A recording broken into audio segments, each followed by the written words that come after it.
Hello, everybody, and welcome to this edition of Women in Tech. Today, we've got Jennifer Cox. She is working, actually coming to us from Ireland, and she's going to tell us her amazing journey so far. So, Jennifer, welcome. How are you? I am great. Thanks a million for letting me take part in this. I'm really excited about it, and certainly to be joining some of the women I've been listening to so far. It's our pleasure. So, Jennifer, maybe the first question is to give an idea of what when you were getting into the career in your career, what drove you into the tech industry? Well, for me, there was two aspects to it. So I tripped and fell into the tech industry in the beginning. In fact, I was probably quite resistant to it at the very start. I began in an admin role in a tech company, dishing out calls to official techies, shall we say, people who were qualified to be technical at the time. And it turned out that throughout that process, I had an aptitude for it. So I picked up answers to many of the queries just by listening to them day in, day out. I learned on the job. I took exams related to the software that we were troubleshooting while I was on the job, and it kind of evolved from there. And the second aspect that I mentioned would have been to do more so with the resistance. I came from so I'm 40 now, so I come from a culture when we were younger. It was my brother that had the video games, and it was not something that girls did. We learned different skills, we had different interests, and we were certainly kind of nudged towards those things and away from the thinking careers as such, which IT would have been considered to have been one of them. I went to schools that once they were no longer mixed, they didn't have the materials to teach women technical skills or to teach women um, architectural skills or woodwork skills or any of those skills that are traditionally male. In fact, the school that I went to in secondary school only introduced the means to teach all of those things properly last year when they got a new school. So things Wow. have come a long way since then, and it's so refreshing and exciting to see the mentality change now.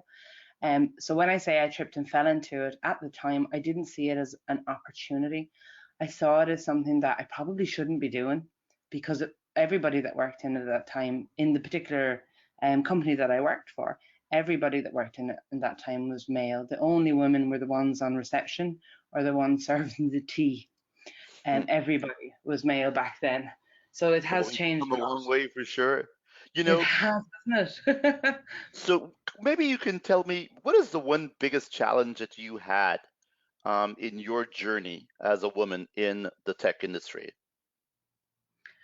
I think for me, it was probably taking myself seriously as opposed to I always saw whether it was the people I work with, customers, and people in the industry, I always faced that challenge head on and assumed that I was going to meet um some sort of I want to say resistance, but to meet those challenges where people may not necessarily think that I was, whether it was up to the job or qualified or capable or all of the things that they would naturally assume of some other people.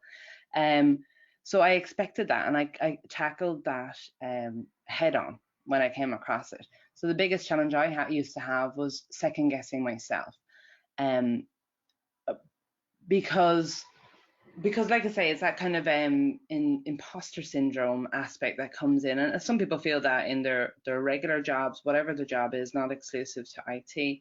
But I think that there's a tendency to feel that as a woman in IT, because of these sort of traditions and standards, and it's something that when I had that click moment, where it occurred to me that I was the expert in the room, things started to change for me, and it was a lot easier to put those changes into place and drive forward once that moment had occurred.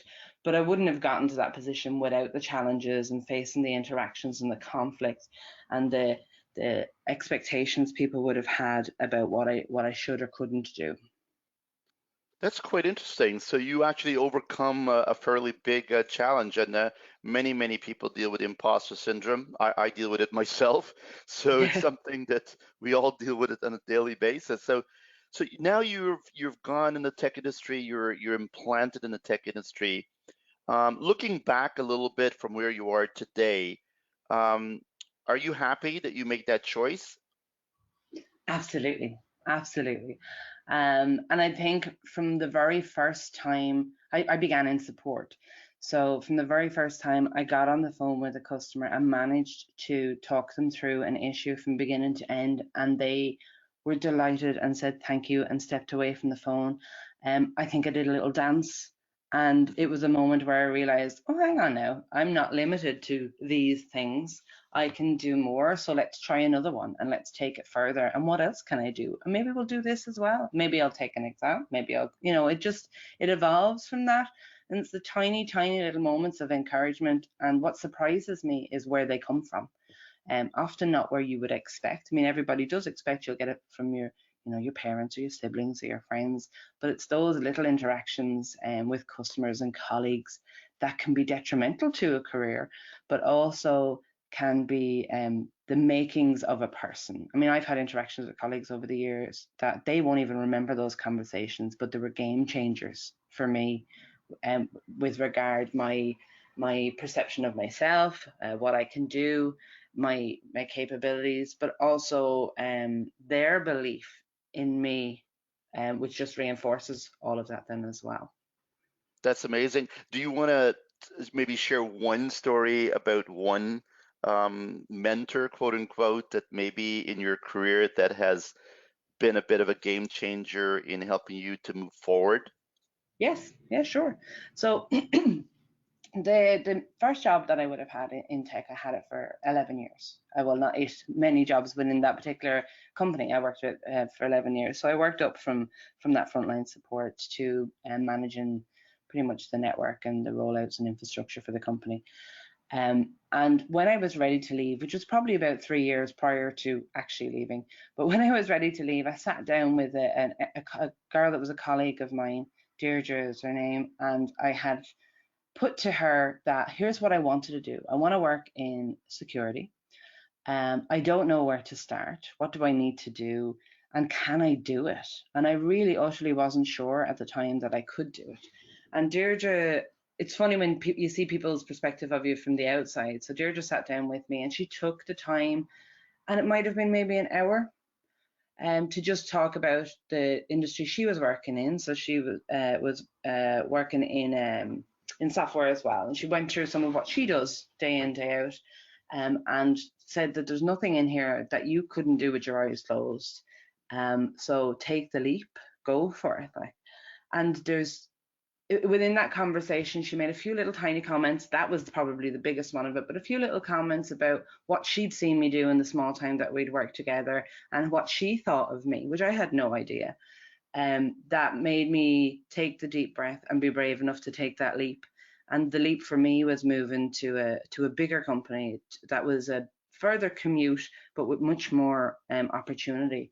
And oh my, have I never looked back since that moment. And I can't thank her enough. And she doesn't understand um, how relevant that conversation or how life changing that particular conversation was. And it's amazing as a mentor. I am a mentor as well. But as a mentor, it's amazing how significant little things can be when you say it to people, that the things that they feel are their shortfalls or things that they want to change or haven't got confidence in. It's the tiniest little nudge that you can give them in relation to those aspects of themselves that makes the massive difference, that lets them take that step into the future, the step into an area of tech or career that they've never thought they could do before. And it's a wonderful thing to be able to do. I mean, I didn't. Deirdre was in she was my mentor kind of accidentally, because there wasn't mentors, certainly not female mentors. There would have been some men that I would have looked up to over the years, but it wasn't a thing that people did, or a formal program wasn't in place for that kind of thing. So I Interesting. took it with both hands to be able to get involved in mentor projects now, and I can't get enough of it. There's nothing more exciting than seeing them all coming up through the chains and all the questions and excitement and enthusiasm all these mentees have. It's amazing, isn't it? Sometimes the very small things that makes a big difference. Can you tell me a bit about how you mentor people right now, and maybe an example of what you've done so far? Sure. So my very first mentor actually was in the UK. I signed up with a group called Women in Globalization, and they pair mentors across Europe, basically. And I happened to work between the Dublin and the UK office from time to time. So I was able to take one on board that was in the UK, and I was very interested in getting physically in front of her. I think it's important, even if that only ever happens once. I think that's important to do, and then we can do phone calls and whatnot then after that. But what I found, both of us took a lot away from that initial meeting. Um, Her excitement and her enthusiasm and her zest for the career that she wanted to get into sort of breathed new life into mine. And then, whilst we were having conversations, and it extends beyond sitting down and having a conversation about what you can do in your career, it extends to what you can do in life. Through those conversations, then as well, I discovered lots of things that I started to realize were more important than just the technical knowledge. You need to know how to network. You need to know how to talk to and introduce and get into conversations with people on the levels that you want to be at, not just um, people that are on your current level as such. So if you want to be a CEO, you need to be in conversations with CEOs and talking to them about what they do and how they got there, and start to evolve your own thought process and your own insight towards that career path if that's what you want to do. And through the conversation then with her, I think we both learned from it. So whilst it's refreshing, or people say it's there as a need to help bring young women and men up through a mentor program so that they can learn about what it is that they want to do and how to get there. But we skim very quickly over the value that is the mentor gets through that process as well. So I would recommend it to anybody to do it, to get involved in it. It doesn't take a whole lot of time, and there's so much reward from it. Absolutely, giving feeds a soul as well. You know, Yes, I've absolutely. you is there a book that you've read that you would recommend other women to read, other girls that's looking for a career or a business career in tech? Here's a book that actually resonated with you that you like to share with them, or a movie for that matter. So I read a book. It was actually the one of the guys in work gave it to me one day, called Play Bigger. And who is it by? I have it on the shelf. Christopher Lochhead. There's a number of different writers involved in it, but it's certainly about kind of seeing the bigger picture and evolving, taking on opportunities when they're there, and seeing the opportunities when they're there. From a business perspective, that would be uh, where I kind of refer back to it from time to time to get sort of refreshers on, just set the mindset back to where it needs to be, and focus on goals and where I'm going. But when it comes to I suppose to life in general, there's a movie actually that I remember I watched a few years ago called The Tree of Life, and it's by Terrence Malick, I think is the director of it. And it's a funny one. I used to refer to them as plinky plonky movies because there's an awful lot of music and not a lot Mhm. of spoken word in it as such. But that one gave a perspective on life and work life balance and family and what's important. And that helps.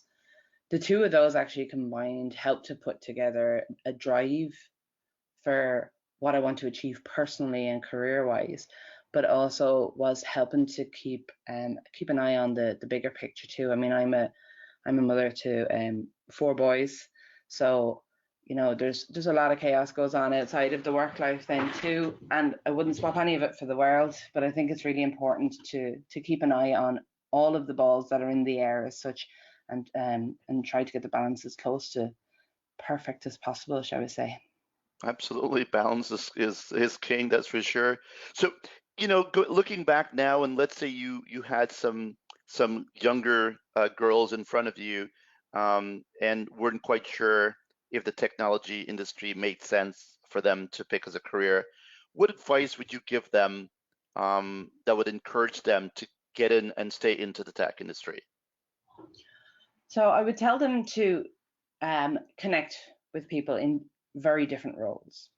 I think the tech industry, it's not just about learning how to code and being the being that technical, if you know what I mean.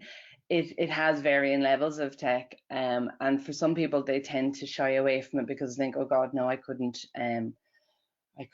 write code, I'd go crazy. It's not something I could do every day, but that's far from what it's about. I know plenty of women that do, but not all of them. A lot of the women I know are involved in different parts of it. Everything from product design to the marketing side of our technical team to the sales and technical support. And there's lots of different areas that people can be involved in, and they cater for just about every personality.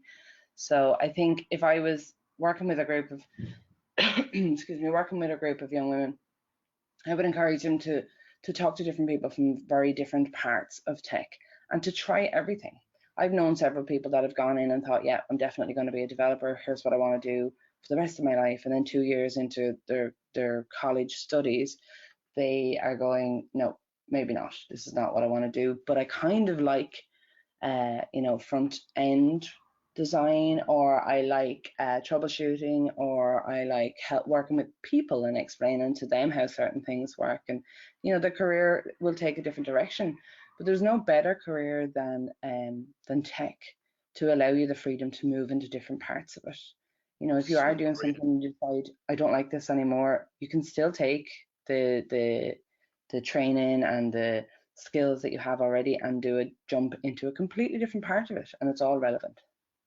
some great advice. So my last question to you, Jennifer, is what is in the future of Jennifer Cox?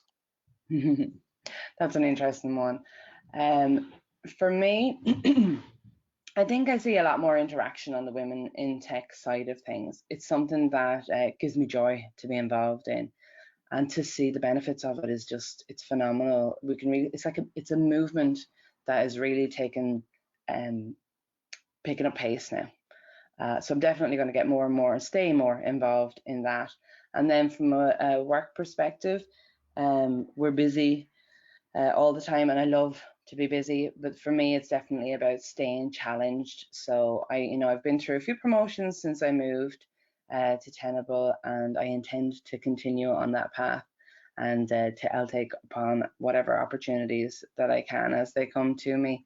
And I don't expect to get bored of that anytime soon. What a great way to wrap this up. Well, Jennifer, it's been an absolute pleasure. You've got an amazing journey, and I'm sure we're going to be hearing a lot more about you. If people want to learn more about you, they can, of course, connect with you on LinkedIn, or Yeah, your company is called Tenable, and that's tenable.com if they want to reach yeah. out to you. And it's been an absolute pleasure. Thank you very much for contributing to the Women in Tech movement. Thank you so much for having me, Julian. Take care.